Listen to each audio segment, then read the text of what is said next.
resistance is futile.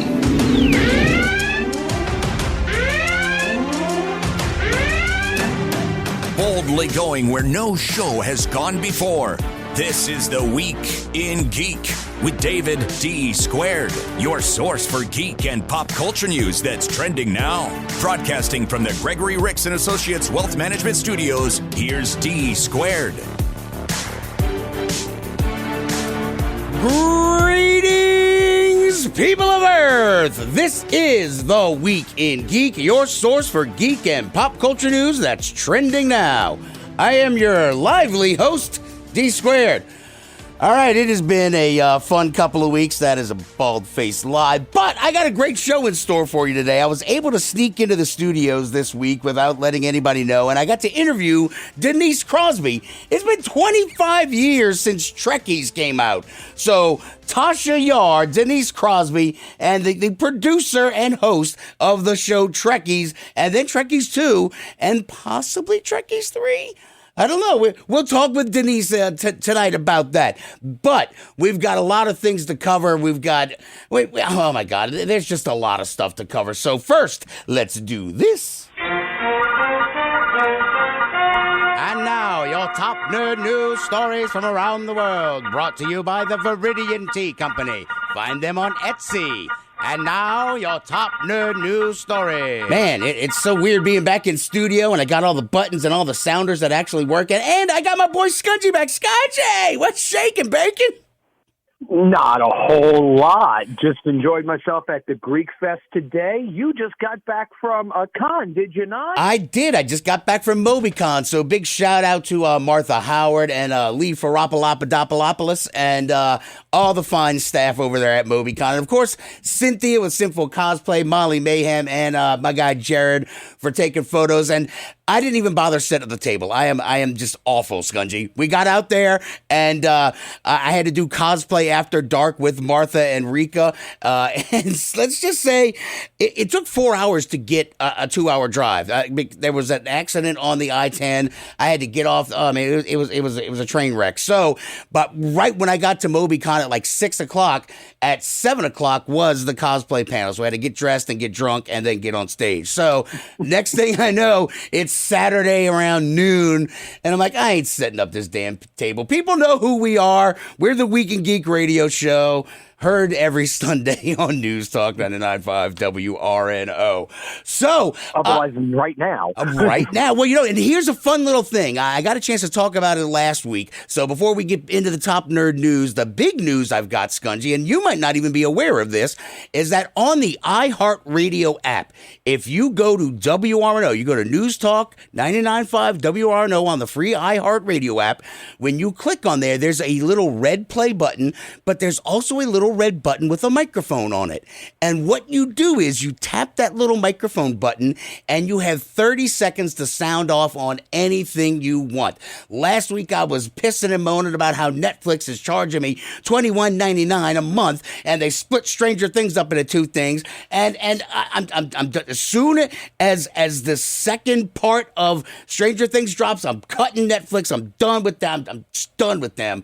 It's a scam, man. It's a scam.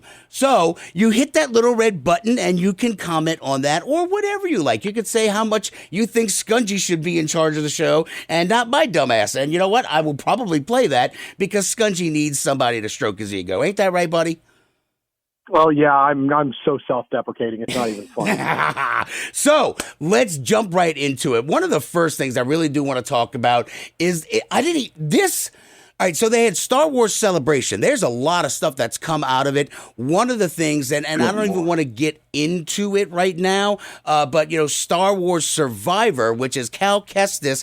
It's the second of what was the first one with Cal Kestis? Fallen Order. Fallen Order. God, that was a great game, and I still haven't finished it. It's too hard. I can't finish it. I can't finish the damn game. It's too hard.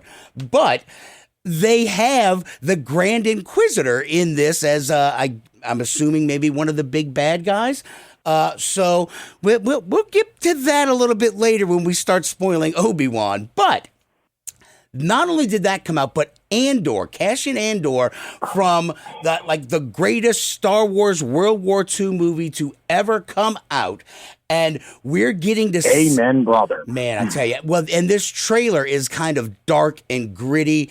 And one of the best lines in this is when they say that they're fat and happy. And you see two Imperial, officers simultaneously just sipping their coffee. I don't know if they have a Starbucks in the galaxy far, far away, but they definitely have somebody making their coffee. Here we go. Listen to this.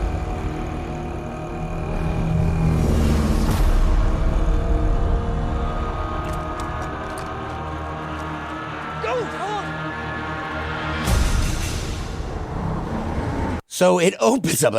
We're just playing weird music right now. It sounds like somebody from Australia, like a didgeridoo. Wow, wow, wow, wow. But what you see a bunch of looks like just regular Joe Schmoes on a planet, and all of a sudden they start ringing alarm bells because they see some Imperial ships coming in, and the first three that you see look like holdovers from the old Republic. It looks like the clone troopers drop ships almost, because they got that weird little. They don't have those bubble turrets on it, but it's got those weird giant like Lancer laser beam things that come out the front. I don't know, it's just weird, but then he gets into it.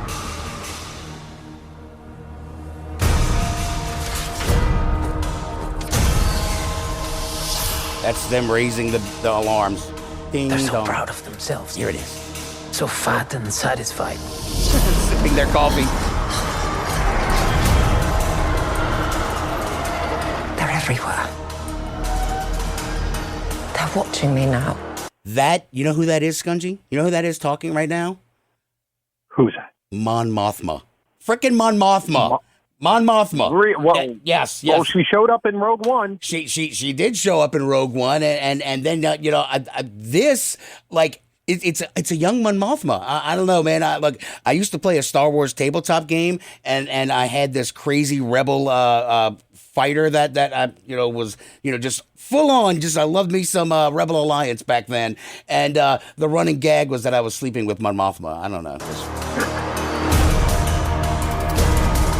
This music, Jesus. Soon enough, these days will end. There will be no rules going forward.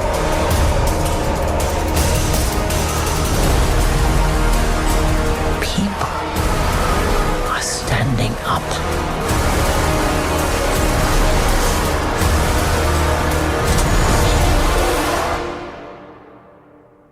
That's what a reckoning sounds like.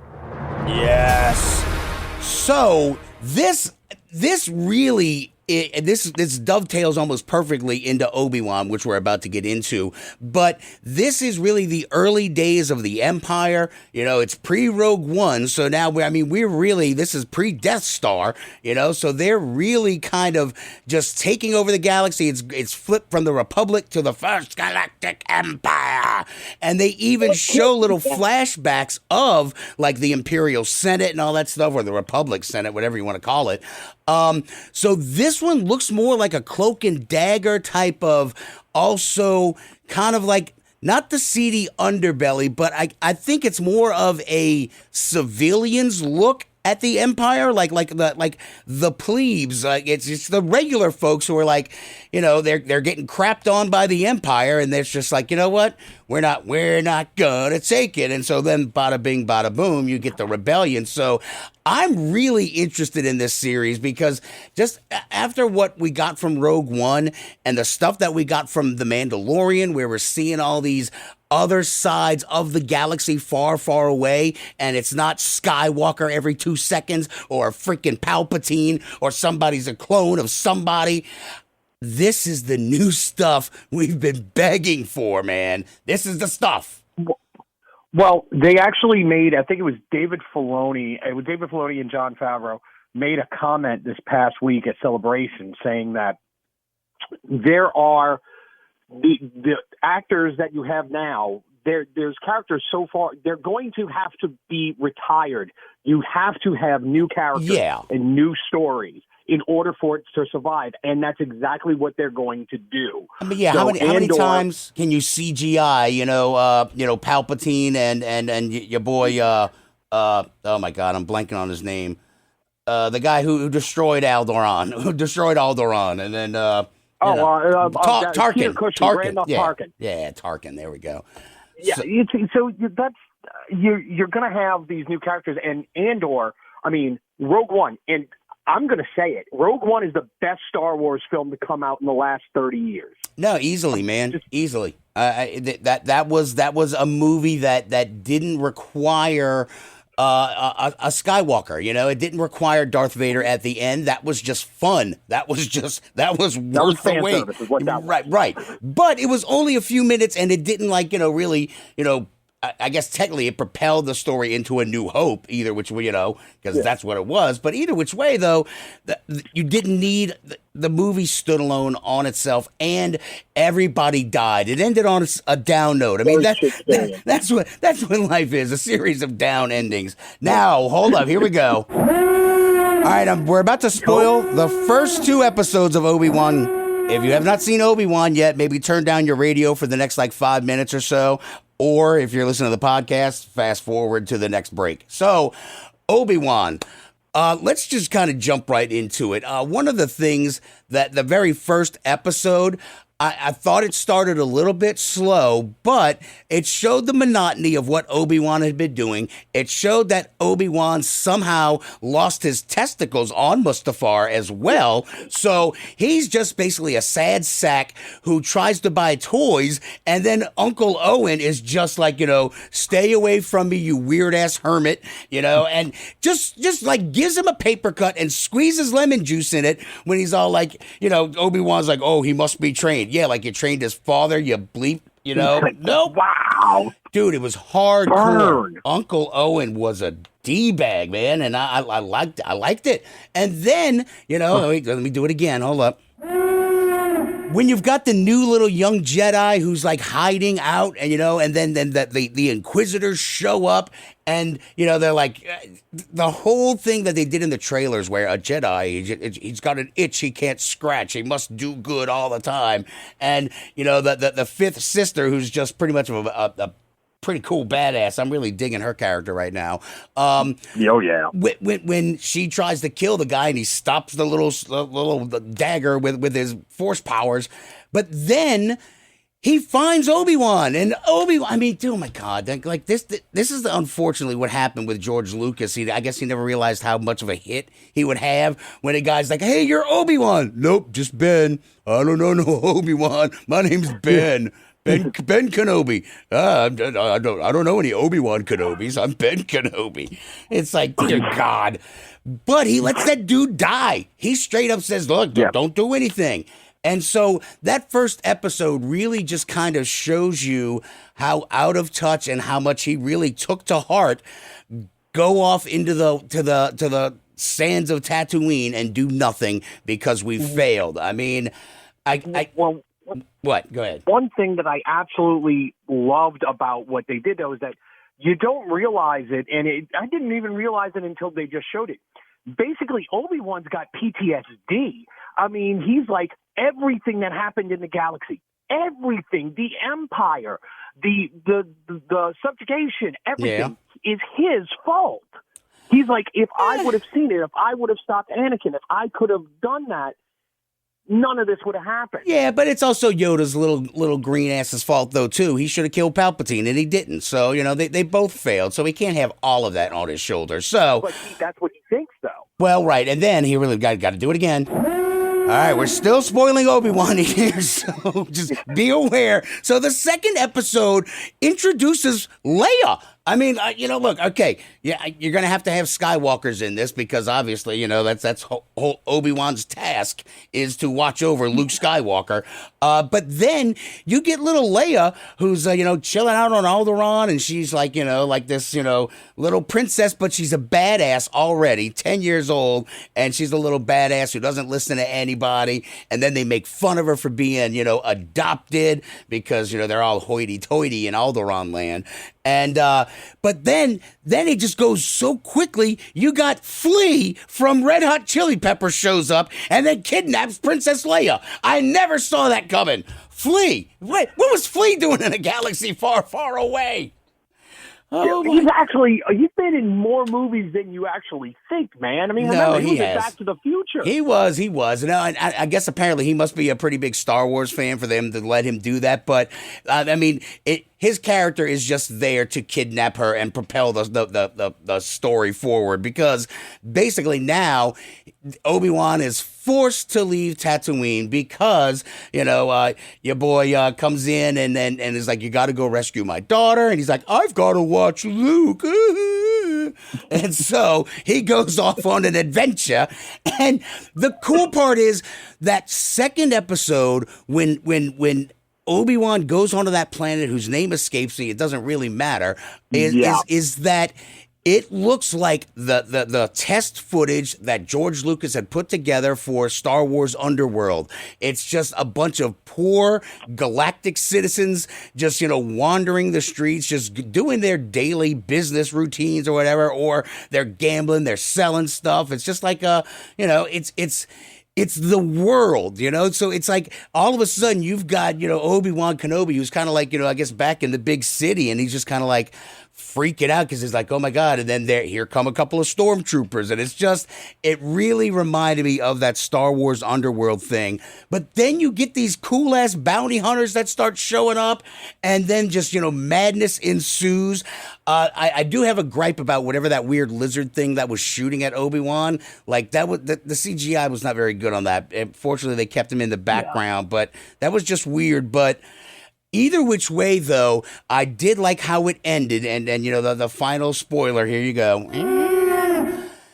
is that he never knew that Anakin / Darth Vader was still alive. 10 years down the road, and we find out that the fifth sister is working for Darth Vader, and Obi-Wan is all like, Anakin's alive? And then, bam, the Force must have kicked in, because all of a sudden Anakin pops open his eyes in his bacta tank, and then fade to black. So I'm excited, dude. I have no idea where this is going. Obi-Wan seems like a little b-boy right now, but I think now that he's got a little bit of killing under his belt again, I think maybe he'll sack up and be a hero, and then we'll finally understand why. Help me, Obi-Wan Kenobi, you're my only hope, because that iconic line, it's just like, okay, why is he your only hope? I guess we're about to find out. It does carry a little bit more weight now. It does, because you're like, oh well, she knew who he was. But my biggest question is this: it says 10 years later, so this is 10 years after the events of Episode 3, which means it's 8 years before the events of A New Hope, because Luke and Leia were 18 years old in right. Hope, right? Yes. So, can you please tell me how in 8 years Ewan McGregor became Alec Guinness? Real simple. He was working at a crappy dead-end job under the twin sons of Tatooine. He had a lot of stress in his life. He clearly didn't have a good diet. And just like being president for 8 years ages you about 20 years, there you have it. It's real simple, Skungy. Even a mathematics scholar like myself can figure that out. So that's exactly what happened. And wrong. If you question it, I will hang up on you, okay? I'm right, you're wrong. When we come back, though, we are going to talk a little bit about Stranger Things, but also we've got a new thing from Thor, Love and Thunder, which actually, holy guacamole, now I kind of understand what's going on in this movie. And, apparently Thor's grapes pop out, and it's just, fainting ensues. So all that's on the other side. We'll do Skungy's Pick of the Week, and then we'll wrap it all up tonight with Denise Crosby, Trekkies 25th anniversary. This is The Week in Geek with D Squared on iHeartRadio.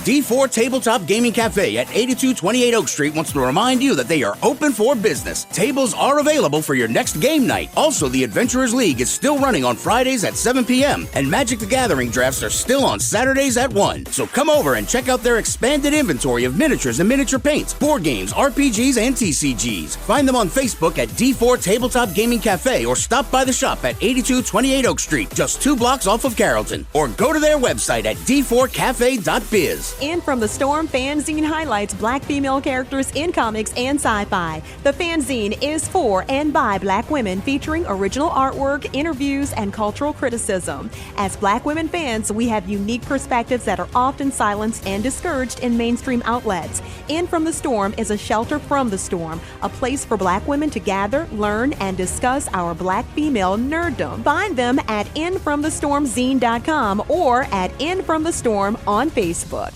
Hey, what's up, y'all? It's D Squared. And do you like all things sci-fi and beyond? Go check out scifiction.world. Follow them on Facebook and Twitter at scifiction. They do weekly updates with tons of content, including videos, podcasts, interviews, news, and more. That's scifiction.world. And yes, it really is scifiction.world. I tried it myself. I was expecting a .com, but there's no, just scifiction.world. And follow them on Twitter and Facebook at scifiction. Go do it now. Now, from the Gregory Ricks and Associates Wealth Management Studios, this is News Talk 99.5 WRNO.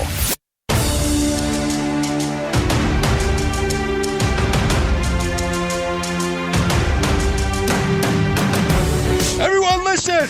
No one quits! This is Casper Van Dien, Johnny Rico from Starship Troopers, and you're listening to the Week in Geek radio show! Come on, you apes! You want to live forever? Kill them all! You know what to do! Service guarantees citizenship! Welcome back into the Week in Geek, your source for geek and pop culture news that's trending now. I am your host, D Squared. Now, as always, I want to strongly urge you to check out the Facebook page, facebook.com/The Week in Geek. Check out our website, or probably not at twigradio.com, but definitely follow us on Twitter at Twig Radio and the Instagram's The Week in Geek. Hey, Skungy, how can people listen to this show? Well, if you missed any part of tonight's show, or if you want to have Dave spoil Star Wars for you again, you can always find us on Spreaker.com or download Spreaker for your smartphone or tablet. We're also on iTunes, YouTube, Google Play, Stitcher, Spotify, and that wonderful iHeartRadio app. And if you go to News Talk 99.5 WRNO on the wonderful iHeartRadio app, when you see that little red microphone, click it, and then you can talk for 30 seconds, and then you can be on the show. You can be part of the show. You can tell Skungy how wonderful he is. You can tell me how awful I am. I'll play it because, you know what? I get off on that kind of weird stuff. All right, so moving on, Thor, Love and Thunder. Now, the weird part is they had another one that just came out today, Skungy, like the third trailer, and they even had Beta Ray Bill in there saying he's going to take the weapon called Mjolnir and destroy Thor with it. But so that was in the most recent one that just dropped today. But here's the one that dropped 2 days ago, which really just has me in stitches, man. Kids, get your popcorn now. Let me tell you the story of the space Viking, Thor Odinson. He was no ordinary man. He was a god. After saving planet Earth for the 500th time, Thor set off on a new journey. Well, he got in shape. He went from dad bod to god bod. And after all that, he reclaimed his title as the one and only Thor. Oh, spoke too soon. There's Jane. Jane?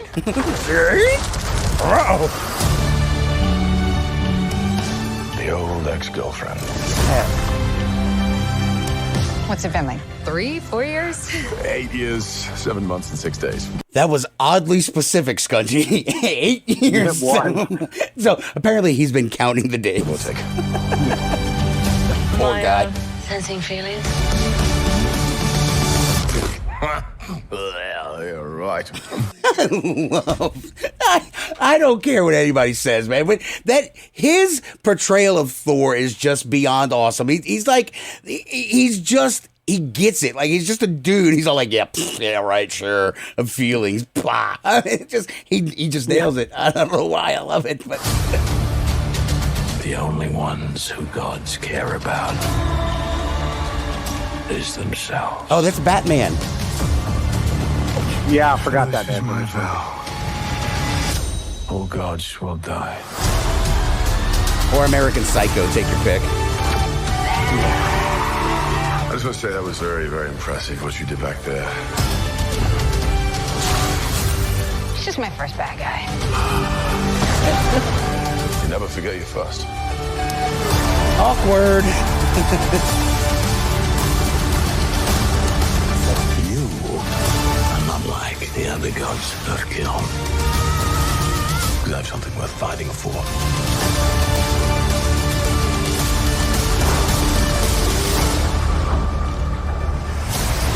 And here comes Gladiator. Let's see who you are. I take off your disguise. And flick. Oh, you flicked too hard, damn it! Should we help him? And eventually, grape. Oh my God! All right, so I don't know if it's true or not because he was butt-ass naked when he flicked his clothes off. But then I started seeing pictures crop up on the internet that he's got like a Loki tattoo, like the Loki horns on his back. I don't know if that's legit or not, but it doesn't seem like too far out of character that Loki would somehow have tattooed Thor with, you know, the Loki horns when he wasn't paying attention. I could totally believe Loki hitting Thor with a tramp stamp. I can just see it. I can see it too, and that trailer now. Pretty sure that's the most paused and downloaded image on the internet at the moment right now. Nothing is more paused and stopped than Fast Times at Ridgemont High. Nothing will ever beat that. I think it's beating it right now. No honestly. way. No, it's not. It's dude butt or your girl coming out of the pool. I think that just appeals to everybody. Okay, just put it out there. Just saying. I understand. Phoebe Cates. So, all right, where were we? now I'm thinking about Phoebe Cates. Dang it, man. So that's Thor: Love and Thunder coming out July 8th. So, look, man, that's I don't know. I'm excited about this one too. You know what's funny? Like Jane Foster Thor, yay. Well, no, actually, I'm interested in that though. I mean, I'm curious to see how that happened because I mean, look, here's the deal: we've been invested with this, you know, storyline since the beginning, since his sister destroyed Mjolnir and he got Stormbreaker. You know, so it's not as if this is sprung on us. Jane Foster's been his girlfriend. She's had an Infinity Stone in her. You know, so I mean, it's not as if she's just some rando that's just popping up. It's like, here, we're forcing a female character on you. No, this is organic and it makes sense. And this is what you get invested in movies for, is for storytelling. So I'm not offended by this. I know there's a lot of people that got their panties in a twist about a female Thor, but it's just like, this freaking makes sense. And so like, I'm down with it. Hey, I'm down with it too. Yeah, whatever, sexist pig. I know what you're saying. I am not. No. I'm very happy about it, and a little scared of her as well. Dude, she's swole. She's so swole. All right, moving on before we take our next break. Skungy, I got to do this to you, man. Hold up. I'm so very sorry, but here we go. All right, I'm spoiling Stranger Things. Not all of it, though, okay? So, look, the first... I've only watched the first 2 episodes. There's 7 episodes out right now for this month. Then next month, you get to pay another $21.99 to see the other half of Stranger Things. The good part is... all 7 episodes, they're all an hour and like 15 minutes. The shortest one is an hour and 4 minutes, which is episode 3. But all the rest of them, and except for episode 7, it's an hour and 35 minutes. So you've got a lot of content for this. So that's the positives on that. The crazy part is, and look, the poor people in Texas that with that. The massacre out there is just beyond awful. Stranger Things opens up and there's a disclaimer saying, due to the events in Texas, some viewers may find this pretty harsh. And basically, it's 11 and all the other little kids in their little weird, psychic doctor, X-Men school where they're all working on their, mind powers and such. They all get killed. There's a massacre, but it turns out that it's actually 11 who kills them. So it's really, really weird. But then they just drop that storyline and thrust you back into the here and now. So that was a really like hardcore start for the show.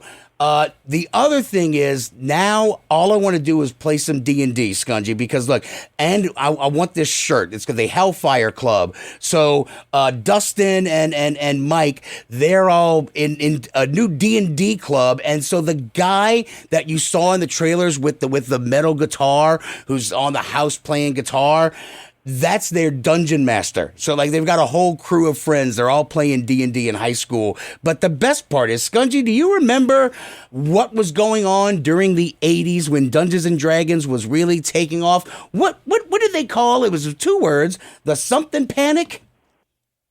Oh, the satanic panic? The satanic panic. Not only do they put that in there, there is a air quote murder in Hawkins, which shouldn't be shocking to anybody that somebody dies in Hawkins.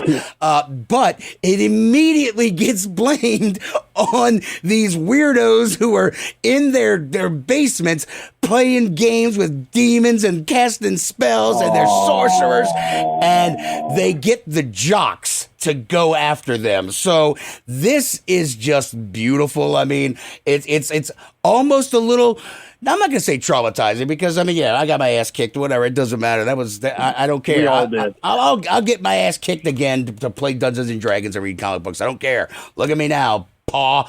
So this show has already kind of hit me in the feels, and there's a lot of weird stuff going on, and I'm not going to spoil it for you, Skungy, or this is about the spoilery-ish I will get, is that you got these people who are dying, and the floating thing, Skungy, remember how when I was playing the trailer and I saw Max, Billy's sister, she was floating in front of a grave, and I speculated that perhaps she got Eleven's powers or something like that.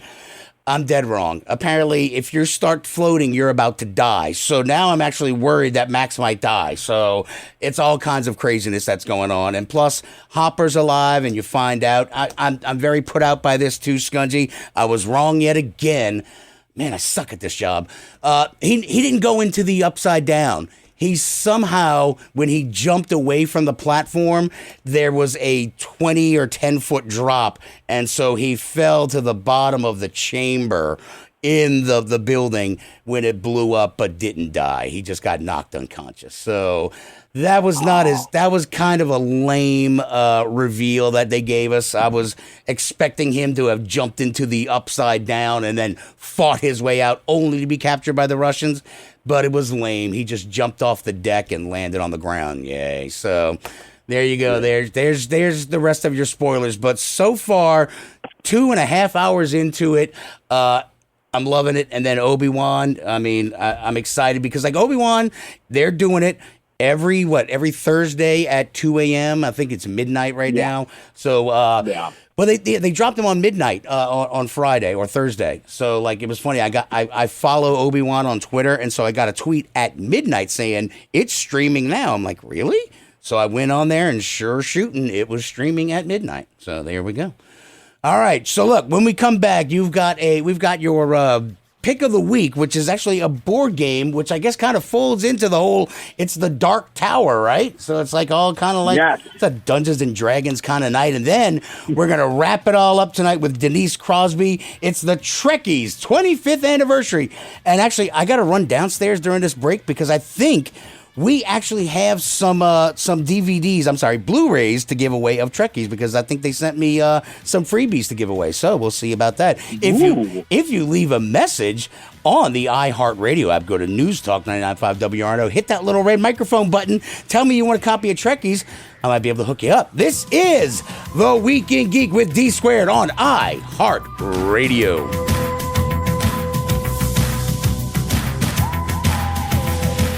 Hey, what's up, y'all? It's D Squared. And do you like all things sci-fi and beyond? Go check out scifiction.world. Follow them on Facebook and Twitter at scifiction. They do weekly updates with tons of content, including videos, podcasts, interviews, news, and more. That's scifiction.world. And yes, it really is scifiction.world. I tried it myself. I was expecting a .com, but there's no, just scifiction.world. And follow them on Twitter and Facebook at scifiction. Go do it now.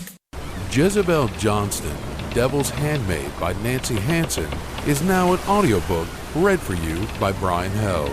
It's a tale of a young girl from Tortuga who disguises herself as a boy and bluffs her way onto a pirate ship, chasing after her one true love, only to find adventure on the high seas. Jezebel Johnston, Devil's Handmaid is available on Amazon, Audible, and iTunes. Get your copy of Jezebel Johnston today.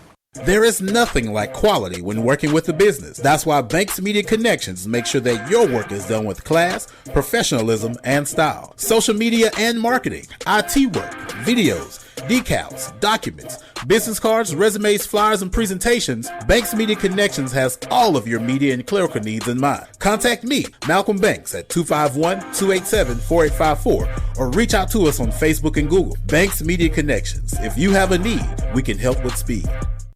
Now, from the Gregory Ricks and Associates Wealth Management Studios, this is News Talk 99.5 WRNO.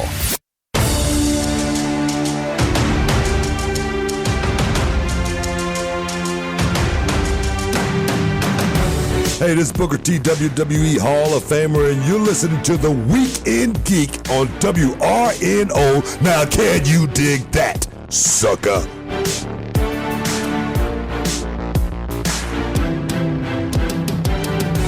Welcome back in to the Week in Geek, your source for geek and pop culture news that's trending now. I am your host, D Squared.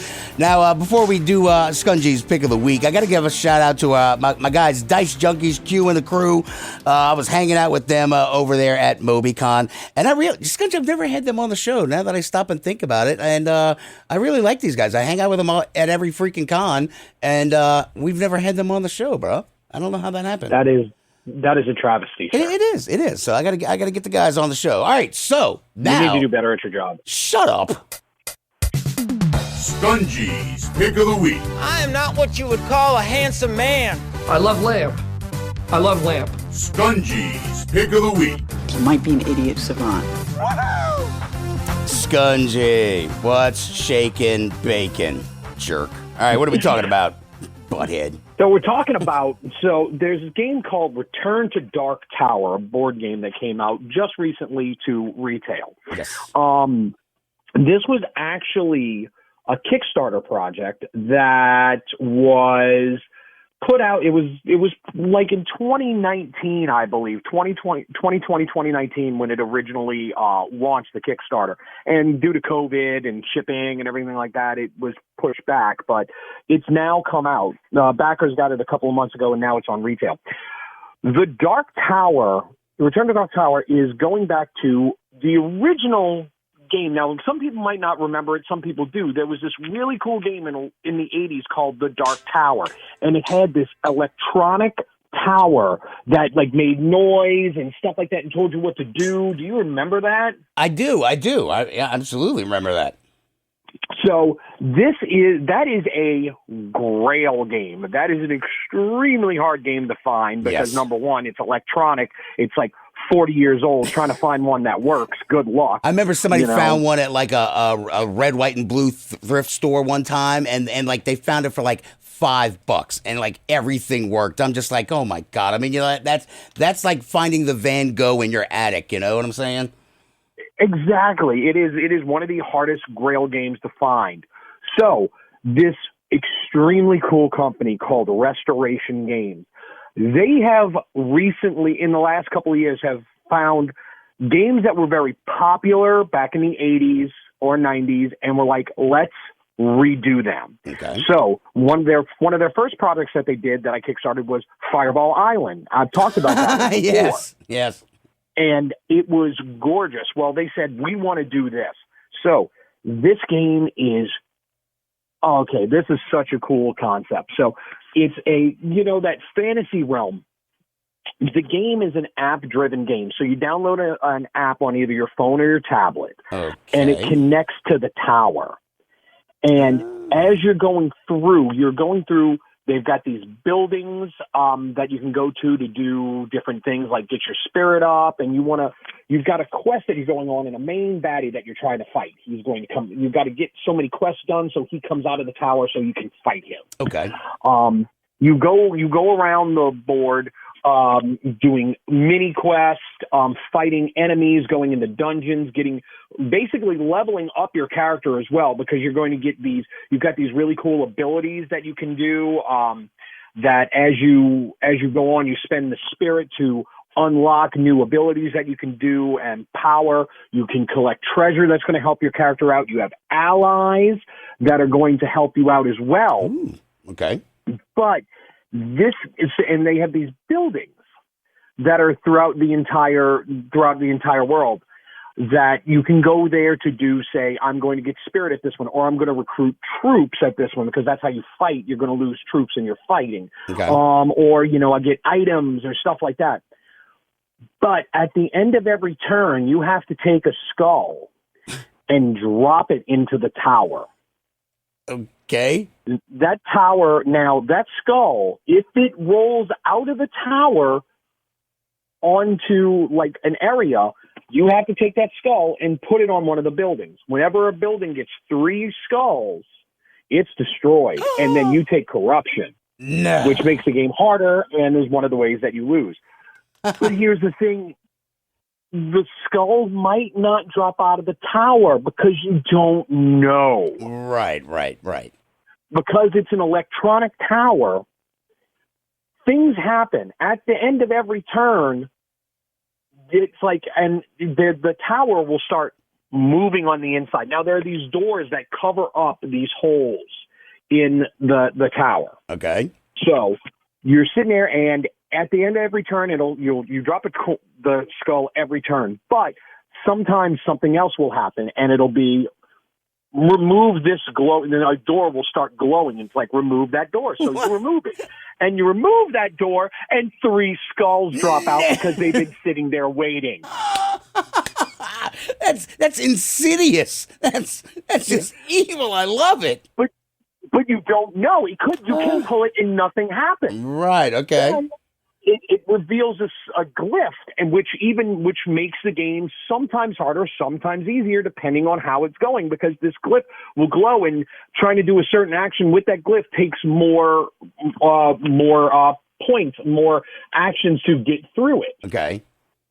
So yeah, and then as the game goes on, this is another thing. The game doesn't necessarily tell you how long you have to play it. The game it's months. Like each rounds, there are a couple of rounds, and they're called months. So you can have so many turns in a month, but you don't really know. And if you don't complete the quest in enough time, then you get penalties. The game becomes harder. So you're going through, and you can change what you can change. You've got 4 in the base game. You have 4 different characters. And each of them have unique abilities. There's a ton of different enemies that, like, there's a main boss that you can play. And when you play that boss, it tells you, hey, add these little minions and whatnot. So you've got a lot of replayability with that, and you're going to see different things. And different bosses do different things. There are 4 quadrants on the board, like directions, north, south, east, and west. And if you go into the West Kingdom, well, this one boss I was fighting literally set the border between the North and the West on fire. Okay. So you couldn't go from one. You had to go all the way around in order to get to the other kingdom. How rude. Yeah, so it's so cool. And this game, I'm going to be honest with you, man, this game is hard. All right. But I love that about it. I love the fact that you've got this really hard game that you don't know exactly what's going to happen, and that tower is so cool. All right, it makes noise. Here's the question: How much, man? How much is this going to set you back? Oh, great. Oh, my God. You just... well, that's obviously not good. $190. Holy... wow. This better be the coolest tower I've ever seen in my freaking life for $190. Why are you bringing this crap to me? I can't afford that. Because, well, okay, here's the thing. I own it. You can play it whenever you want. Oh, okay. Never mind. All right. No, but it really does have a lot to do. Now, I Kickstarted it. So the Kickstarter price was $125. Originally, it was supposed to be $140 was the retail price. But thank you, gas and COVID and all that, it moved it up to $190.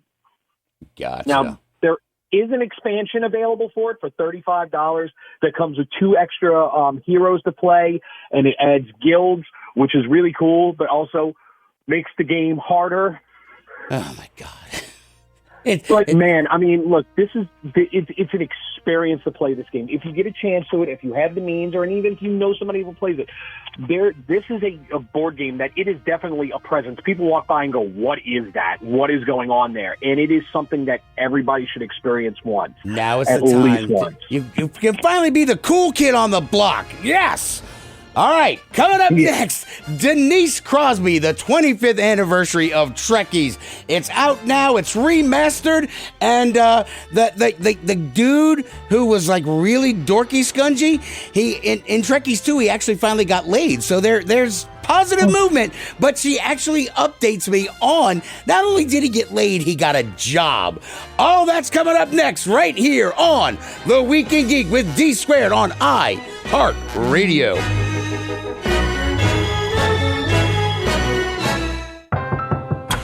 If a natural disaster comes knocking, how prepared is your family? You can't just close the door on earthquakes, floods, or hurricanes and hope they go away. That's why it's important to make a plan now. Ready.gov/plan has the tools and tips you need to prepare your family for an emergency. So if disaster shows up at your doorstep, you'll be ready. Visit ready.gov/plan and make a plan today. Brought to you by FEMA and the Ad Council. Box tea again? Why don't you try the tea blends from the Viridian Tea Company? They sell blends that are guaranteed to make you think outside the box. With blends like Quantum Mechanics, Caligula's Herbal Nerve Tonic, and Manta Ray Dreaming, your tea experience will be out of this world. Look for the blends at Tubby & Coo's Mid-City Bookshop at 432 North Anthony Street or online at Etsy at the Viridian Tea Company. So put down the box and order some tea from the Viridian Tea Company today. Sincerely, your taste buds. Speak softly and carry a big smart device. Turn on your radio with your voice. Play News Talk 99.5 WRNO on iHeartRadio.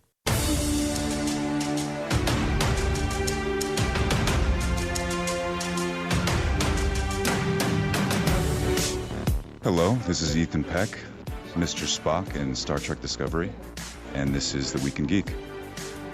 Welcome back into The Week in Geek, your source for geek and pop culture news that's trending now. I am your host, D Squared. Let's go to the guest line.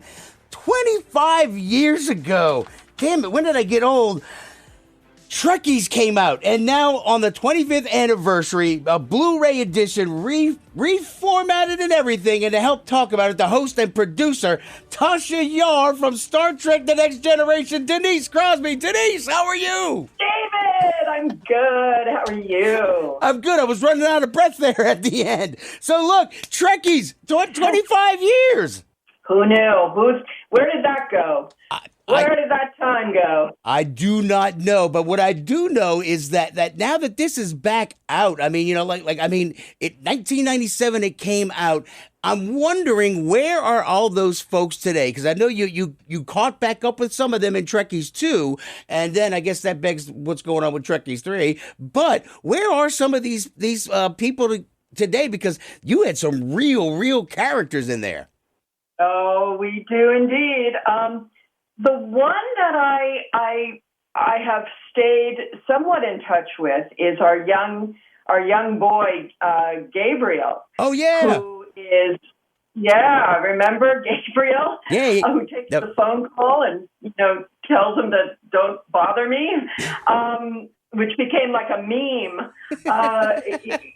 He is, he has gone on to do all kinds of special effects in the business. As a matter of fact, the last I heard, he was working on Picard. Shut up. How's that full circle? Wow. Well, and that's something that I really, I grew up on Trek and Doctor Who, watching it on UHF black and white televisions. But now, we've got this brand new resurgence of all this new Star Trek content. Have you seen, I know you still go to cons, I know you're going to be going to Vegas in August. Have you seen new groups kind of rising up? Because out here on the Gulf Coast, I haven't really seen any new Star Trek fan clubs. That's what I'm getting at.